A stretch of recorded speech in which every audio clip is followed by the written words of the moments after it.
Skyscrapers are one of the most awe-inspiring feats of engineering, but when they are structurally compromised or the building is no longer needed, a demolition is the only option.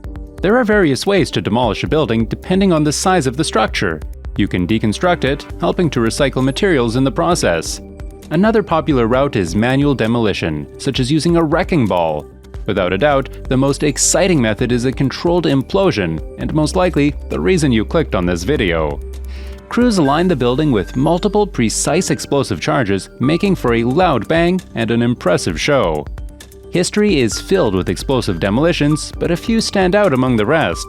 From the Mina Plaza in Dubai to J.L Hudson's in Michigan, we take a look at the 5 tallest buildings ever imploded. Number 5.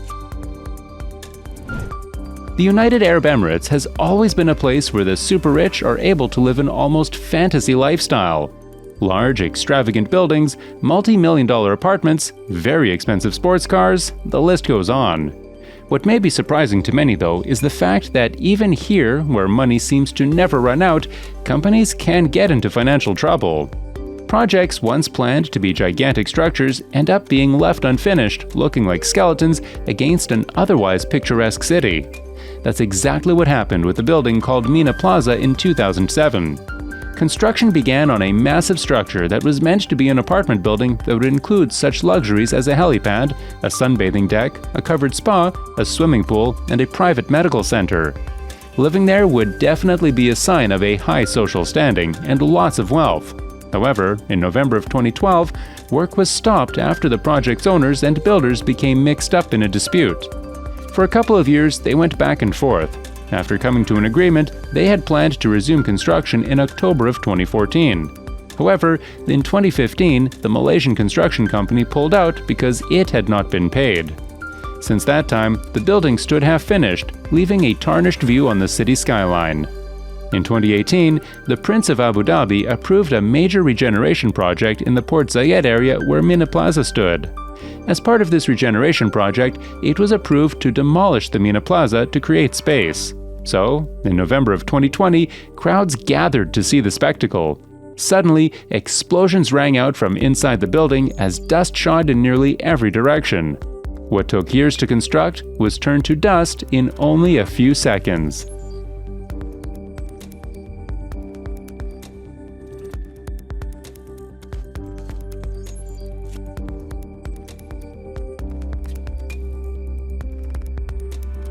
Number 4. For years, the city of Detroit, Michigan was home to one of the most amazing department stores in the country, J.L Hudson's. It started out as any store would, just a small business that serviced a handful of customers at a time. However, as time went on, the store's popularity grew, and it eventually became the tallest department store in the world and second largest in size, next only to Macy's in New York. The building was over 2.1 million square feet, spread over 32 floors, and standing at 410 feet tall. For comparison, that area is about 49 acres. It featured more than 200 departments and had over 600,000 items for sale that were supplied from 16,000 vendors. 12,000 employees worked there to help the thousands upon thousands of customers that poured in each day, which is more than some small cities. At its peak, 100,000 customers would come in each day. In 1954 alone, Hudson's had sales of more than $163 million, which is $1.28 billion when adjusted for inflation in today's money. Sadly, in the late 1950s and early 1960s, the city's population started to decline. With the growth of suburbs and the creation of the freeway system, shopping malls and other alternative shopping centers started opening up, taking customers away. The chain finally closed in 1983 after more than 90 years in business, leaving behind a massive structure. On Saturday, October 24, 1998, the building was demolished and the event was awarded a Guinness World Record at the time for the tallest building to be demolished using explosives. Today, a massive $909 million skyscraper is being constructed in its place. When completed in 2022, it will be the tallest building in Michigan.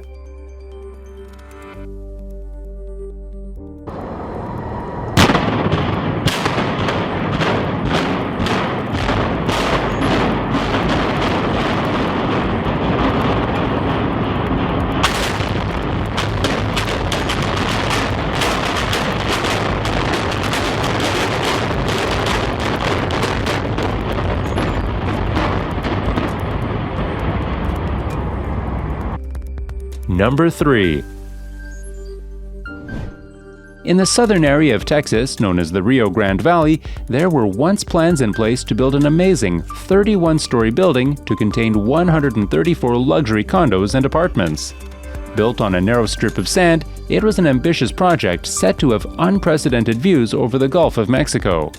These units were going to be second to none as far as luxury was concerned, with Italian marble floors, granite countertops, stainless steel appliances, and more.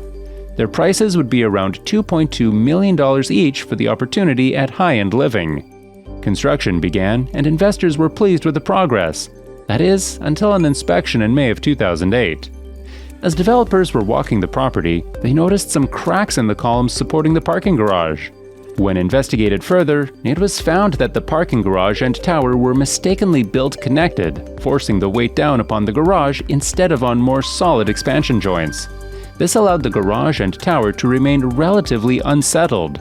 Further investigations were conducted, and it was revealed that the tower's core had sunk between 14 to 16 inches while the attached parking lot had shifted about half that distance.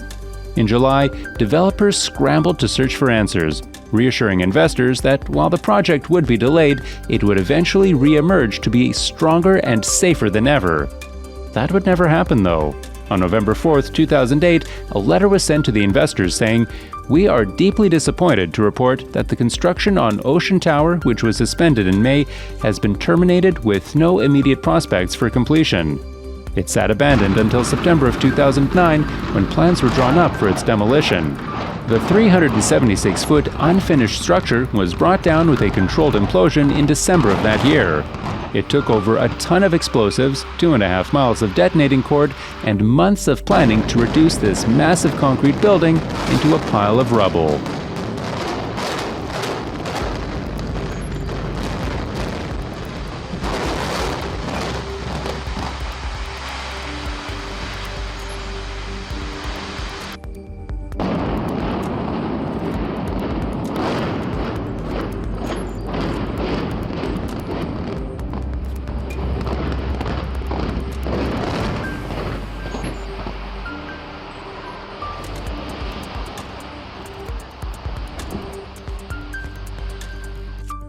Number 2.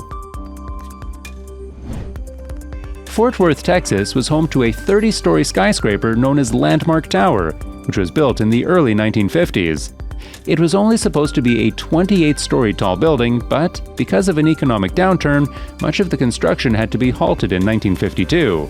The building was opened even though it was mostly unfinished. Only 4 floors were complete at the time of opening.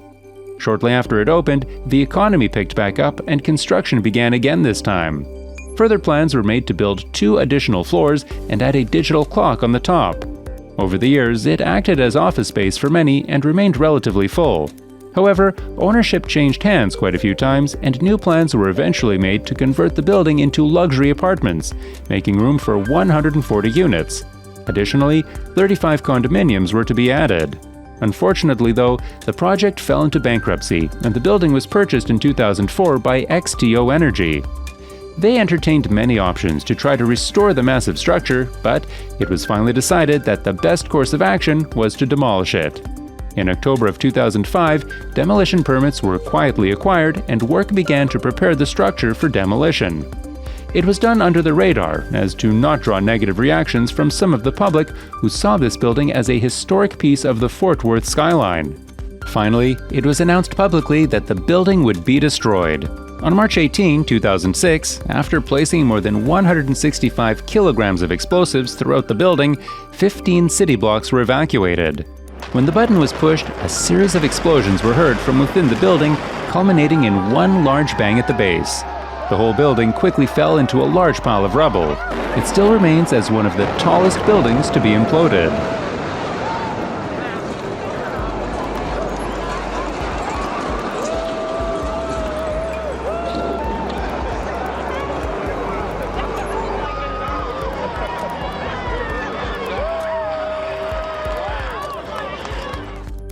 Number 1.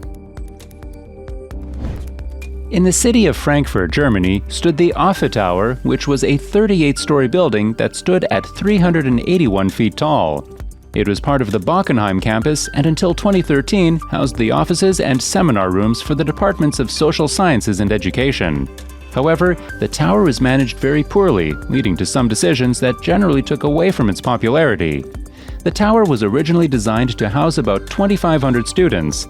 The university mistakenly admitted many more than that, leading to some instances of overcrowding. 7 elevators in the building had a very hard time keeping up with the sheer number of people constantly trying to use them. Oftentimes, people would find themselves waiting for their turn on the elevator for more than 15 minutes.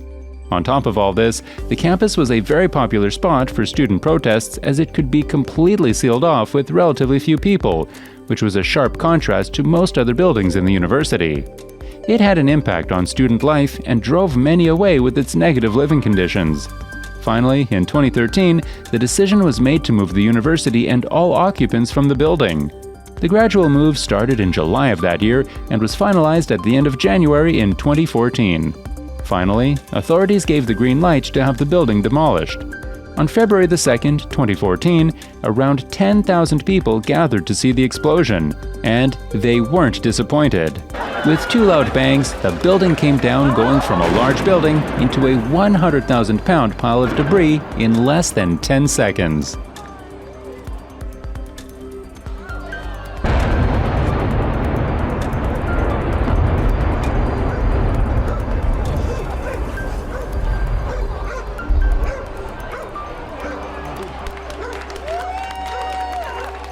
While watching pieces of history being destroyed may be sad, it is remarkable to see the precision and expertise shown by the demolition teams taking these buildings down. Not only were they done in a controlled manner, but with little to no collateral damage. Experts like these are making way for new facilities and breathing new life into areas of neglect around our cities. Please check out some of our other videos that you may find interesting. As always, thanks for watching, and we will see you in the next video.